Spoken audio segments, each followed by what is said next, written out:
Bonjour à tous, je suis très heureuse de vous retrouver pour l'astro-oracle de la semaine du 24 au 30 octobre. Au moment où je vous fais cette vidéo, il y a une coccinelle sur ma caméra, c'est assez particulier, nous sommes bien accompagnés pour cette semaine-ci. Alors, comme vous en avez l'habitude, vous êtes ici au boudoir des étoiles, hein, comme je l'appelle, vu que c'est également un podcast, ce n'est pas qu'une vidéo ici. Et on va prendre le temps de regarder les énergies qui nous attendent cette semaine. Vous n'êtes pas sans savoir que le 25 octobre, donc le mardi de cette semaine, il y a une nouvelle lune avec une éclipse partielle dans le ciel, une nouvelle lune en Scorpion. Vous avez bien sûr ma vidéo sur cette nouvelle lune qui va être beaucoup plus complète là-dessus. Donc qu'est-ce qui nous intéresse par rapport à cette semaine? Alors déjà, j'ai mis comme titre la figure de l'hermétique. Donc ici, ça fait un petit peu référence à Hermès, parce que contre toute attente, je mets beaucoup en relation la figure de l'alchimiste avec Mercure. Alors c'est pas forcément quelque chose qu'on lit, qu'on voit, etc. Donc je vais vous en dire un petit peu plus. Pour les personnes qui seraient nouvelles, ici sur cette chaîne, je suis Farah Sabi, alias Ozalé, astromage, et j'aime à vous accompagner à travers différentes vidéos en lien à l'astrologie pour venir mieux se regarder, s'observer, afin de transmuter ce qui a besoin d'être transmuté et créer une vie qui nous corresponde un peu plus. Cela dit, on va donc poursuivre avec ce Mercure l'alchimiste. Alors pourquoi je vous en parle de cette façon-là? Parce que notamment ici, Mercure, il va arriver durant la semaine en Scorpion. Donc là, si vous voulez, on date du 23 octobre, on a eu le Soleil et Vénus qui arrivent en Scorpion. On date de la nouvelle lune du 25, donc mardi, on a en plus la lune qui est arrivée en Scorpion. Et un petit peu plus tard dans la semaine, je vais vous dire la date, on a Mercure, donc c'est le 29 octobre, donc c'est samedi prochain, Mercure qui va aussi arriver en Scorpion. Donc, j'avais envie de centrer là-dessus pour une raison toute simple. Mercure va avoir une certaine importance durant les mois, il en a déjà une certaine depuis fin août, depuis que Mars est rentré en Gémeaux.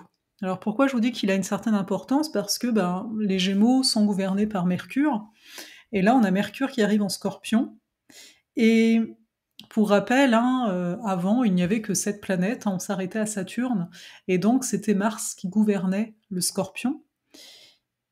Et donc on a quoi? On a Mars en Gémeaux, donc Mars est chez Mercure, et là Mercure va être en Scorpion, donc il va être d'une certaine façon chez Mars. On appelle ça une réception mutuelle, quand chacune des planètes est dans le domicile de l'autre. Donc je trouve ça particulièrement important, je ne l'ai pas souligné dans la vidéo de Nouvelle Lune, parce qu'on ne peut pas non plus tout aborder, c'est pas le but, mais là j'en profite pour mentionner une chose. La notion d'hermétisme, à la base, au niveau des alchimistes, c'était beaucoup en lien à Hermès Trismégiste, Hermès le 3 fois grand.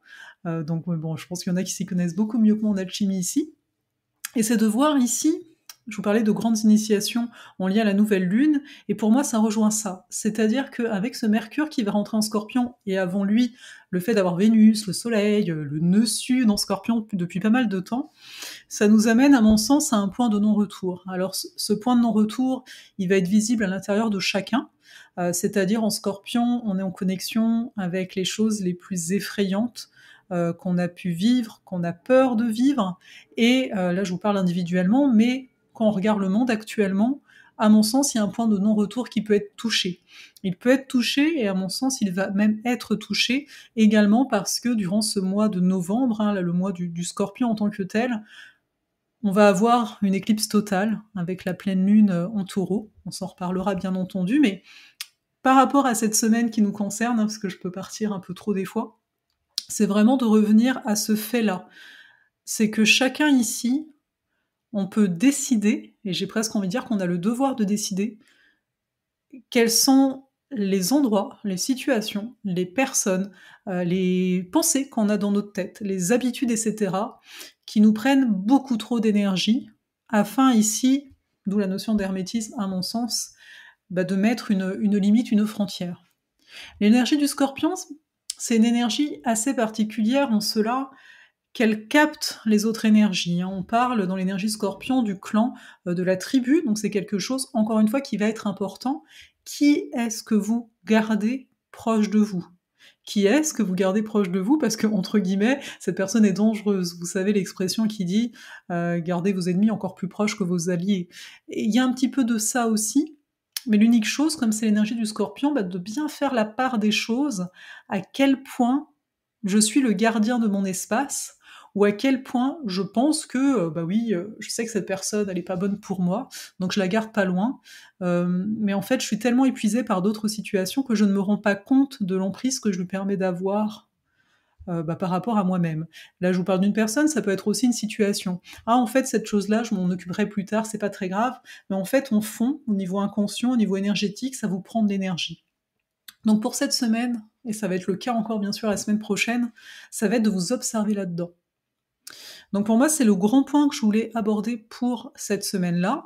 Tout simplement parce que comme vous l'avez entendu, on a comme une concentration en Scorpion. Il y a de grosses transformations qui s'opèrent. Si vous êtes plus fatigué qu'à l'accoutumée, bah oui, c'est l'automne quand même, il y a ça qui est vrai, il y a quand même une transition, hein, le corps, voilà. Mais il y a aussi tout un travail alchimique en arrière-fond. Donc mettez de la conscience dans ce que je viens de vous dire, afin de mieux le vivre, hein, mieux traverser tout ça. Ensuite, au niveau de cette semaine, on a en date du 28 octobre, Jupiter qui va revenir en Poisson. Donc il est toujours rétrograde et il va revenir en Poisson. Donc c'est intéressant parce qu'on a beaucoup, beaucoup d'eau, hein. L'eau des Scorpions est une eau qui peut brûler en tant que telle. L'eau des Poissons est une eau, qui peut à la fois, nous émerveiller, il peut y avoir avec un Jupiter qui retourne en Poisson de bonnes surprises, mais on peut aussi bien entendu, c'est l'autre aspect, être un petit peu plus noyé. Donc, la part des choses à faire, parce que bah, c'est vraiment fin de semaine, on s'en reparlera la semaine prochaine, mais vraiment la chose à faire à mon sens, c'est de connecter à des choses qui vous font du bien, hein, à partir, je vous ai dit quoi comme date? Ouais, petite mémoire, le 28 octobre. Donc, juste avant finalement que Mercure il arrive le 29 octobre en Scorpion, le 28 on a Jupiter rétrograde qui revient en Poisson, et oui, il va petit à petit se rapprocher de Neptune, on s'en reparlera, donc il y a vraiment ces doubles énergies tout court, qui demandent à être vues, à être entendues. En même temps, ça va sans doute aider, parce que je vous disais, là, la réception mutuelle avec Mars, hein, parce que ce Mars Gémeaux, eh bien, il peut nous amener à nous disperser. C'est pour ça que je vous disais, est-ce qu'on est le gardien de nos espaces réellement? Parce qu'on est tellement préoccupé par plein plein de choses qu'on peut vite s'essouffler. Donc avec un Jupiter en Poisson, ça peut aider, faut voir bien sûr pour chacun, à un peu plus calmer le jeu et à revenir à soi.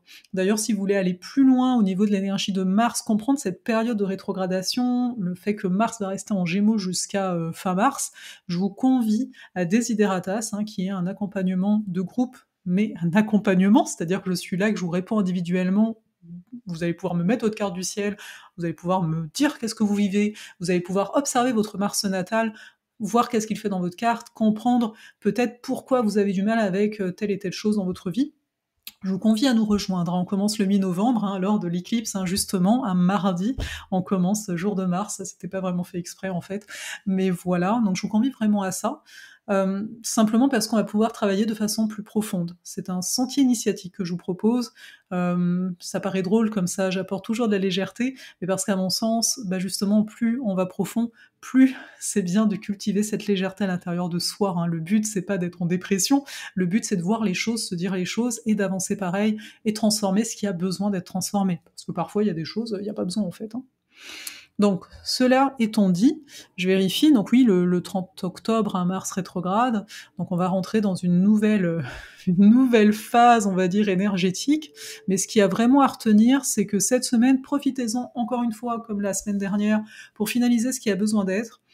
Planifier aussi, ça va vous faire du bien de planifier, d'avoir des choses, bah, vu que c'est fait d'avance, ben, sur l'instant, là, qu'on va rentrer vraiment dans ce mois de novembre, vous aurez plus à y penser, ça va vous faire énormément de bien.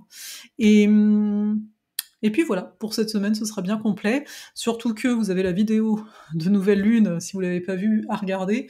Et puis vous allez voir, il y a une nouvelle vidéo où je vous parle en fait des énergies du mois de novembre sous un angle un petit peu plus différent que celui astrologique. Donc j'espère que ce nouveau type de vidéo vous plaira.